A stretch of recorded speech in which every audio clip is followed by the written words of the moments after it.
Right. Morning. Day 2. Hello. Road day. What do we got in store? We are hitting some bergs. We've got the Beloka, about 12 minutes, super steep, absolute wall. Then we're heading over and we're riding up to Perisher, possibly carrying on to Charlotte's Pass depending on the weather conditions, which is a massive climb, over an hour effort.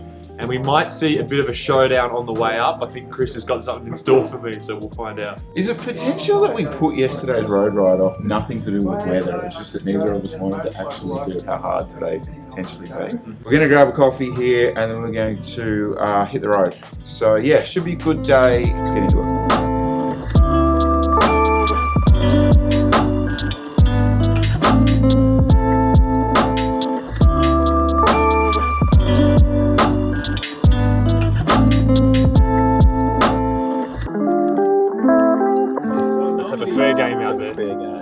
Anyone who's ridden this bloody Letap course knows this friggin' climb. So we're just going to go up it and get on with life. That's how this climb makes me feel. How do you feel? Yeah. Let's keep this one friendly. Warm up. Friendly.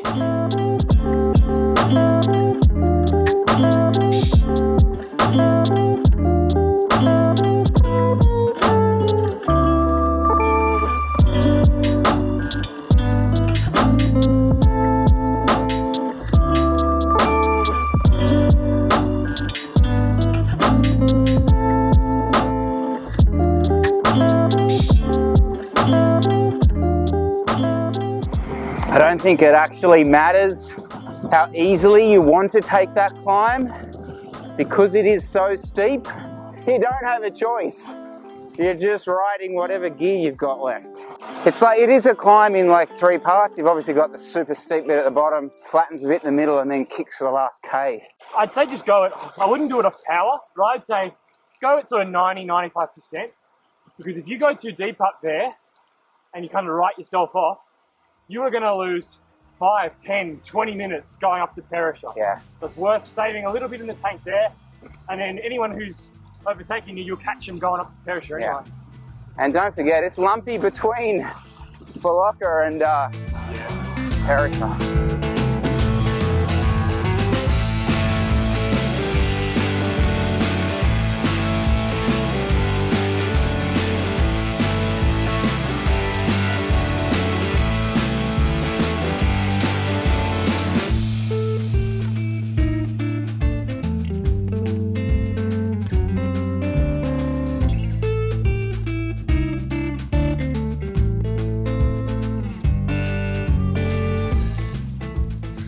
Alright, so we're at the bottom of Charlotte's Pass.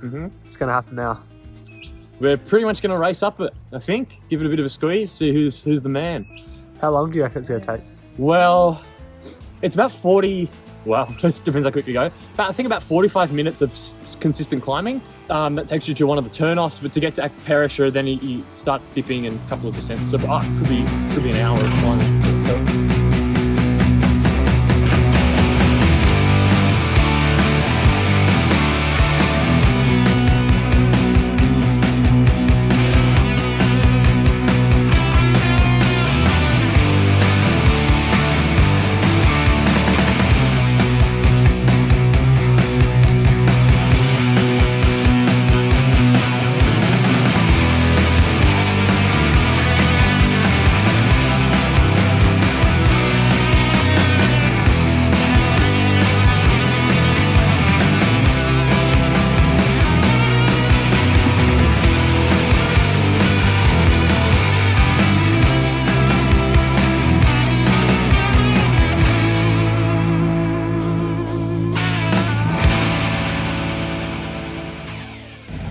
So we've had Chris, who's basically won the race. Well, McCoy was pushing on with it. I kind of would have kept going, but he said, let's just go to Guppiga. That's a 30-minute effort. I was like, all right. So we got the post up. Oh yeah. Yeah, so solid climb. It's just sort of under an hour. Most of you guys are used to probably, when you've done Letap, turning around here. This is Perisher. Drops and Hoods keeps going at another, I think it's about 8k to Charlotte's Pass, which is, I think I'm right in saying, the highest paved road in Australia. So it's pretty cool. We're going to keep trucking on. Can I just quickly say this? Shout to Jesse Coyle. He's pressed on. Fair play to him. But he set the finish line at Guthiga and then smashed past me. So I'm torn here because, like, fair play to him for carrying on. It's kind of, that's classic Miller. Move the finish line to make it so you win. All right.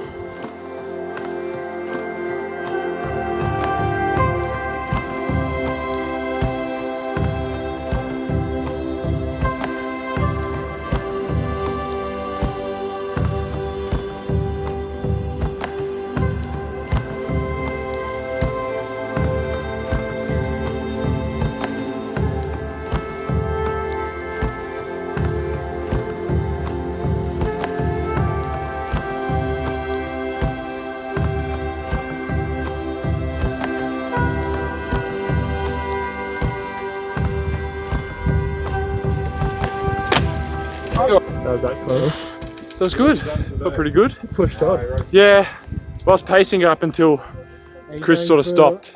And then my fueling was good, so I felt really good, so I just kept going. Yeah. I couldn't go above about like 370 watts, so Chris like dropped me on the steep bits, but amazing climb. It's just so, yeah, you don't get to do that very often, so you should try and plan in a day to do this whole climb, just like on its own, not on a separate day maybe. Like if you're coming all the way down here. Yeah, look, that's pretty special, guys. Like, to be honest, to be able to ride up to the highest paved road in Australia, you can literally see the highest mountain in Australia from here. So, well worth it. Climb, the awesome thing about that climb, you can just do it however you want to do it. Like, you can bash yourself all the way to the end. You can go hard for the first 30 to 40 minutes, like, whatever you want. And it's just not that steep, so it's just... No. It's just a nice one to cruise up if you want. Yeah. Honestly, I can't get over how excited I am to not be in Centennial Park. So yeah, look, thanks so much for watching, guys. I hope out of this we maybe inspired you to do similar and get out of Sydney or out of your metro where you've been locked down, and hopefully next year Drops and Hoods is back bigger than ever and do all your events, just not the 270k one. I don't know who's going to do that. Shout to anyone who wants to do that. Alrighty guys, thanks very much.